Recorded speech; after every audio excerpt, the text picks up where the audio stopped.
Wilbon is off chunking and blading, so I'm joined by our great friend, the host of the podcast, Pablo Torre Finds Out, Mr. Pablo Torre. Good. And we begin today with talk of the NBA MVP. J.J. Redick boosted his guy, Luka Doncic, last night, saying Doncic is leading the Lakers' great recent success. The Lakers are 15-2 since February 28th, including a win last night over Washington. And in that span, Doncic is averaging 36.5 points on 49.3% shooting, 8 rebounds, 7 assists a game. A leading contender for MVP as well, Oklahoma City's Shai Gilgeous-Alexander, said he was not going to stump for himself for MVP even after last night's 47 points against Detroit. He prefers to let his play do the talking. And we all know that Victor Wembanyama publicly says he wants to be the MVP. Wembanyama had 41 last night with 16 rebounds against Chicago. Pablo, which approach to the MVP award has the most impact on you? None of the campaigning strategies, Tony, as you know from your time in D.C., none of it really replaces the substance at hand. Like, I've seen Daryl Morey be so thirsty for James Harden, Joel Embiid. I've seen people say, I would never insert myself into this process. I don't care. I'm looking at the merits, though, the subjects on their own merits. And I'm like, okay, where do I put Doncic? I'm putting him probably fourth. I think Shai Gilgeous-Alexander, number one. Thunder the best team. He's averaging 55% on 32 points a game. For a guard, that's insane. Jokic is leading the league in rebounds and assists as a center. Wemby, if he wasn't playing as little as he was, 400 to 500 minutes less than the other guys, I'd probably pick him because of his defense. And Doncic, nothing to be ashamed of. It's just he's number 4 to me, number 4 on the list. So I really like the fact that Wembanyama has said publicly he wants to be the MVP and that he wants there to be no doubt about the separation he has from everybody else. The Lakers are 15-2 lately, Pablo. That's really good. The Spurs are 25-2 since February 1st. And Wembanyama is in the middle of that. Shai Gilgeous-Alexander, it's fine that he doesn't want to campaign for this. He doesn't have to. He won it last year. He's having about the same year, and his team is the best team in the league. So it's very easy to vote for him, and I think that humility will help him. Doncic has been great lately. There's a quote, though, from Doncic, which indicates to me that he thinks he's not that high with the voters. He says, the better I play, the more I go down in the ratings. But here's the thing. They've been very much better this year than last year. They've been very much better most recently than earlier in the season. J.J. Redick is 100% right to stump for Doncic. He's 100% right to do that. And I get all of it. But on the ballot that I have, if I had one, it would be Jaylen Brown first.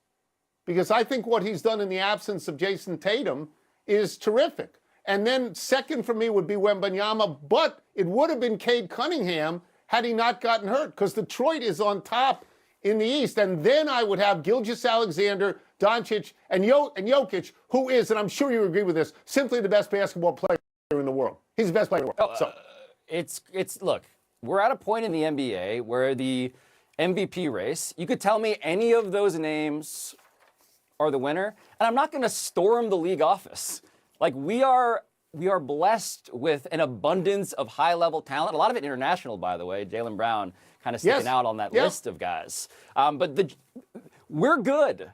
And I think it's a difference of minor differences as opposed to one obvious choice. But I want to move, Tony, from awards to comeuppance. Because Ducks captain Radko Gudas faced the Maple Leafs last night for the first time since putting their star, Austin Matthews, out for the season with that knee-on-knee hit. And Gudas had been injured and could have ducked the game, but he decided to play to, quote, stand behind my own mistakes, end quote. And so with the drop of the puck, Toronto's Max Domi dropped his gloves and punched Gudas 10 times without receiving a single punch in return. Tony, did Radko Gudas earn back a measure of your respect by doing that, by playing and taking his punishment? Absolutely. Absolutely. He has been a guy who's been suspended multiple times. He has taken people out. He took out Austin Matthews for the rest of the year. He did not have to play in this game. Anaheim is not going back to Toronto this year. He could have said, just scratch me and I'm done. But instead, he made it very publicly clear that he wanted to be out there, made it very publicly clear that you could take a shot at him He was going to be there. Give him your best shot. And he knew that the honor of Toronto depended on getting in a fight with him. So as you say, as soon as they have the opening puck drop, the most senior Toronto player in terms of being a fighter, Max Domi, went after him. There were 2 more dust-ups. Thankfully, nobody got hurt. And this will sound like frontier justice, Pablo. But I think what Gudas did is honorable to get out there. I don't know if it'll satisfy all the fans of the Maple Leafs because Matthews is the captain of the Maple Leafs. But to me, to say, I'm here, take your best shot, I'm not going anywhere. Yes, he got back respect from me. Yes, he did. Yeah, no, we're living in a time where like the guardrails of honor and shame have never mattered less, except in hockey, where we're learning that there are depths to that honor code. I mean, Tony, this was a samurai taking out his katana blade and sticking it into his own intestines, saying, I deserve this, and I will, more than that, I will be nonviolent in my expression of shame. I didn't realize that this was a process that was so obviously dictated. Like you just said, yeah, of course Domi had to do it because he was the #1 guy in terms of experience, but also remember, they didn't do this in the game when Austin Matthews got hurt. And so Gudas also helped bail out the honor of the Maple Leafs by giving himself at that altar, yes. Yeah, I mean, I found this, I found the entire exercise. I know it's violent. Wilbon always says they only fight in the NHL and not in Europe and not the Olympics, except that Gudas is from Europe and he's been in 50 fights in the NHL. He's been more fights than Leon Spinks in his whole career. But I found this commendable, Pablo. His behavior in this action I found commendable. Let's move to the NFL. The first game of the season this year for San Francisco will be in Melbourne, Australia against the Rams. 49ers coach Kyle Shanahan does not want to go to Australia for this game or any game. Yesterday, Shanahan was asked if he saw positives here, and he said, quote, I don't see any pro. It's cool for the league to play globally, but as far as the team doing it, no, there's not much benefit, unquote. The Niners will not get a bye week after the Australia game, and the flight to Melbourne is 16 hours each way. Pablo, do the positives outweigh the negatives for the NFL? No, they don't. And the NFL, it's funny to frame it around wants, as Kyle Shanahan was doing, because the NFL, we're in the wants business now. The NFL doesn't need to see the planet as this risk board to conquer, but they do. Apparently, Australia is on that list, and that's confusing to me because Australia is about as far away from the United States as you can get. It's not a big market. It's like smaller than Texas. And also, I don't really see how you could plausibly keep doing this because it's a 15-hour flight. But the NFL wants to build another market because they just want it. And do they need it? Absolutely not. I will say the one good thing for this game, theoretically, when you look at it, is it's a division game. So 2 teams in the same division have to bear this, and they're very good teams, and they are incumbent playoff teams. The bad news is they're in the same division as Seattle, the Super Bowl winner. And I don't know if there's how large the disadvantage is for 32 hours in the air when you're not making Seattle do it. I understand what the NFL is doing. I understand the idea of a global footprint. I understand why they would want to be in Australia. If I owned the 49ers, I want my team to be worth more. So, yeah, I'm in favor of global stuff. I understand why they're going. They're closest to it in proximity. That's why East Coast teams go to London games. But if I'm the coach of the 49ers, Pablo, I don't want this. This is 32 hours in the air is going to affect me this game, the next game, and the game after. Yes. And if I'm the coach of the 49ers, I don't care how many Christian McCaffrey jerseys I sell in Melbourne or Sydney. I don't care about that. So I don't want this game. I don't. Yeah, Tony, I'm very aware that you don't want this as a hypothetical NFL coach. I also know even more acutely that you don't want this as you. Can you imagine getting on a plane, you personally, for 16 hours direct? That's the shortest thing you got? It's too long. Hey, I'll tell you another thing that's interesting, that Kyle Shanahan mentioned that they're also playing in Mexico City this coming season. Well, that flight, I mean, the subtext of that is, look what you're doing us. You're killing us. You're making us do all these games. That flight's 4 hours and 15 minutes.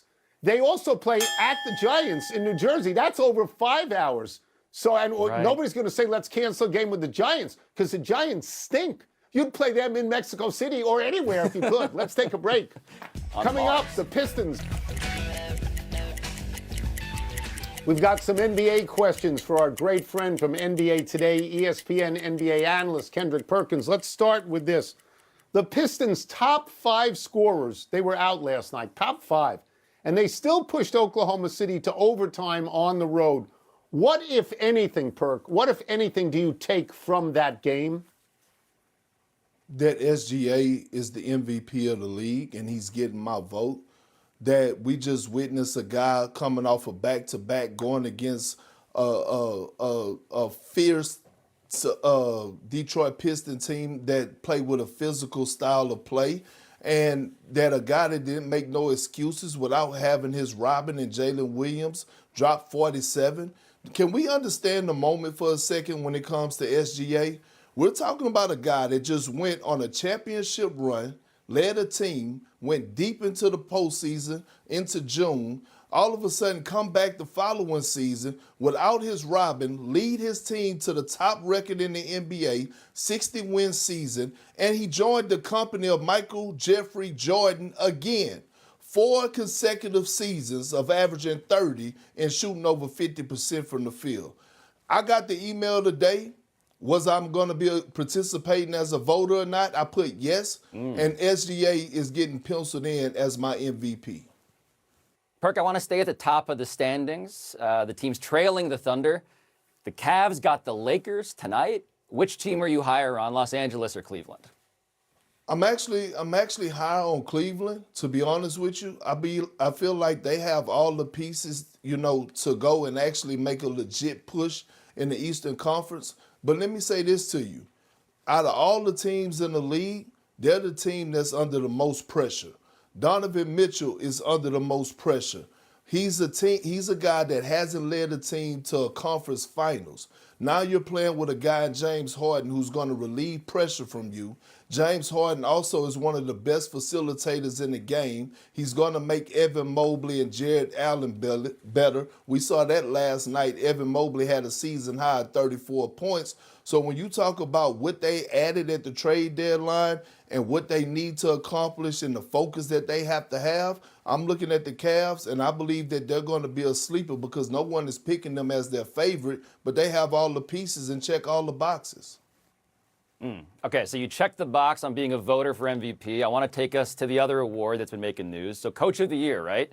This is Celtics head coach Joe Mazzulla on the premise of that award. I'll read you the quote. "I don't need it.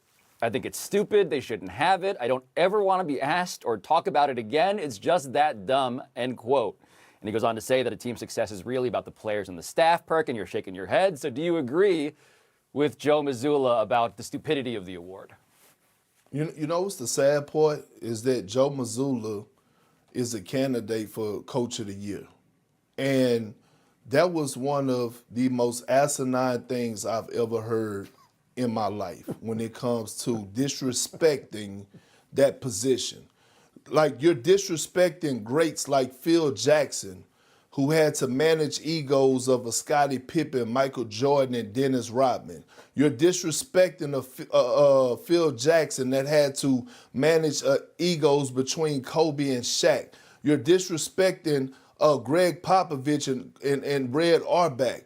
And also, you're disrespecting the guys that's coming up under you that actually want access to these type of jobs of being a head coach. Like, head coaches matter. They spend more time in the gym and away from their families than players do.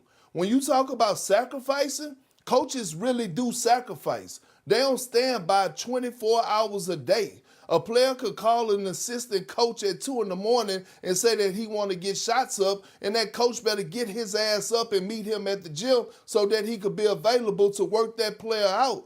And I love Joe Mazzulla. I think he has a different personality, but he's a hell of a coach. But that right there, it just didn't sit well with me, and it was one of the most asinine things I've ever heard. I want you to see me. It's silent applause for what you just said. I am applauding you. That was great. And we will get you out of here on this. Anthony Edwards missed the tip last night because the quote is nature called. As a player, how often are you forced to make a decision whether to play or just go to the bathroom? How often, Perk? I mean, listen, I'm willing to bet if you take a survey or take a poll that 80% of current and former players all had the same routine of using the restroom before they started the game. Now, you can't help it that nature called at a certain time when you typically probably go 20 or 30 minutes before you have to run out on the floor. Yeah. But everyone has their routine, and majority of the guys that I played with, hell, they had their own stall. They had their personal stall that they wanted to use before they went out on the floor. So this is not surprising to me. This is just part of it. Let me tell you a quick story.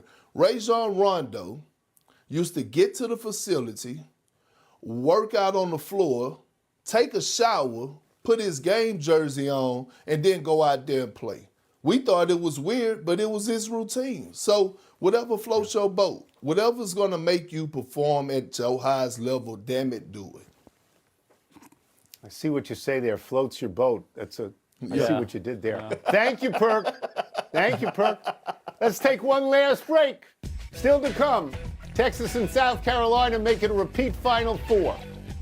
And players on your MLB package, Failure.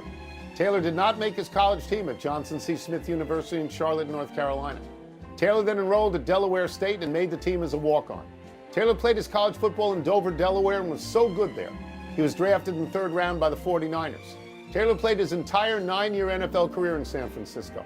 Caught 347 passes, 5,598 yards, and 43 touchdowns, mostly from Joe Montana and Steve Young. Taylor's most famous catch came with 34 seconds left in Super Bowl 23 to beat the Cincinnati Bengals, and that one was from Montana.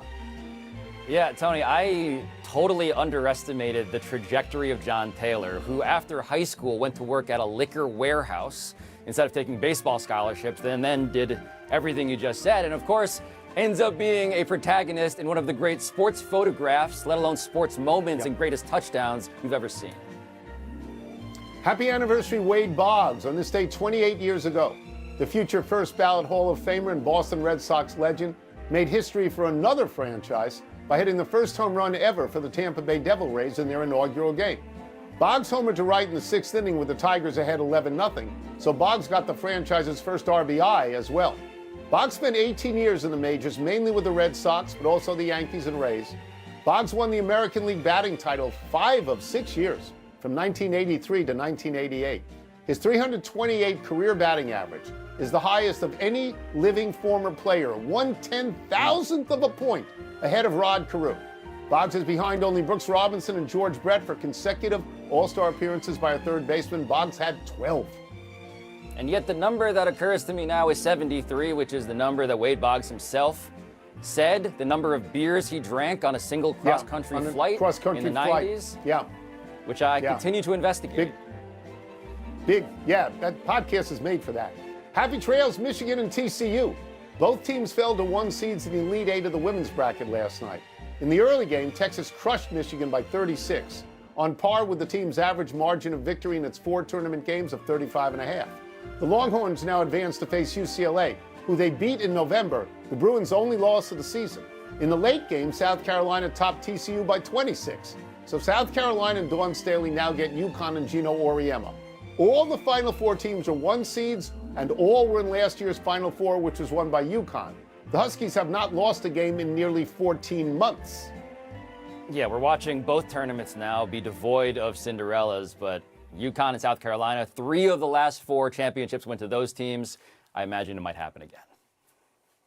Yeah, I mean, you know, I'm gratified when the ones get into it. You know, I think you see the best teams when all the ones get in. And in the men's side, what is it, a 1, a 1, a 2, and a 3? You're getting the best teams. Let's go to the big finish. Mark Cuban told the Intersections podcast that he does not regret selling the Mavs, but does regret selling them to the Adelson and Dumont families. Your thoughts?